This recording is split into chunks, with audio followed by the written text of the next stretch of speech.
پارٹیوں کی سیاست، فرقوں کی سیاست نسلی اور لسانی اختلافات سے بالا تر ہو کر ایک قوم کی حیثیت سے 4 سوالوں پر غور و فکر کریں۔ کیا ہم آزاد ہیں یا غلام؟ کیا ہمارا نظام عدل پر مبنی ہے یا ظلم پر؟ کیا ہمارا ملک کا سیاسی نظام امن و امان کو یقینی بنا رہا ہے یا خوف بانٹ رہا ہے؟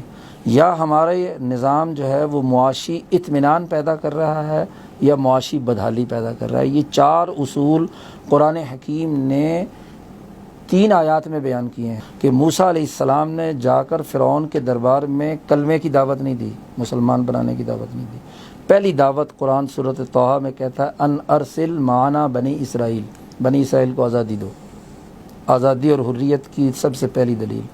دوسری بات اللہ پاک نے کہا تمام انبیاء ہم نے بھیجے دنیا میں، سورۃ الحدید کے آخری رکوع کی پہلی آیت ہے، آخری آیت ہے کہ لقد ارسلنا رسلنا بالبینات، ہم نے رسول بھیجے، ان پر کتابیں نازل کی، اس لیے کہ لیقوم الناس بالقسط، کہ تمام انسانیت عدل پر قائم ہو جائے۔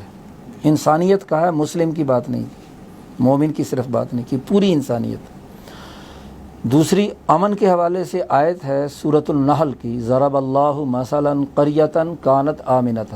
اللہ ایک مثالی سوسائٹی کا تذکرہ کرتا ہے جو امن و امان والی ہے، اور اسی آیت کے آخری حصے میں کہا کہ جو زوال پذیر قوم ہوتی ہے فَأَذَاقَهَا اللَّهُ لِبَاسَ الْجُوعِ وَالْخَوْفِ، وہ خوف کی حالت میں ہوتی ہے۔ اسی طرح چوتھی بات اللہ پاک نے اسی آیت میں آگے کہا مطمئنۃ یأتیہا رزقہا رغدم من کل مکان، ایسا مطمئن معاشرہ ہو کہ ہر فرد کے پاس رزق وافر مقدار میں آئے۔ معاشی اطمینان، یعنی یہ روحانی اطمینان کی بات نہیں ہے، معاشی اطمینان کی بات ہے۔ اسی لیے اس کی ضد میں کہا کہ جو زوال پذیر معاشرہ ہوتا ہے اس پر لباس الجوع، بھوک کی چادر تنی ہوتی ہے، وہ بھوکے لوگ ہوتے ہیں، مفلس لوگ ہوتے ہیں۔ تو یہ 4 باتیں ان 3 آیات میں بیان کر دی ہیں اللہ نے۔ تو یہ اس سوال پر غور و فکر کریں، قرآن کا اس نقطہ نظر سے مطالعہ کریں، دین کو اس نقطہ نظر سے سمجھیں۔ باقی رہی کلمہ پڑھنا، نماز پڑھنا، عبادات کرنا، یہ ہمارا فریضہ ہے۔ تو یہ عبادات اللہ کو مطلوب نہیں ہے۔ اللہ نے کہا ہے کہ ساری دنیا میری عبادت کرے، میری خدائی میں اضافہ نہیں ہوگا، ساری دنیا میرا انکار کر دے، میری خدائی میں کوئی کمی نہیں ہوگی۔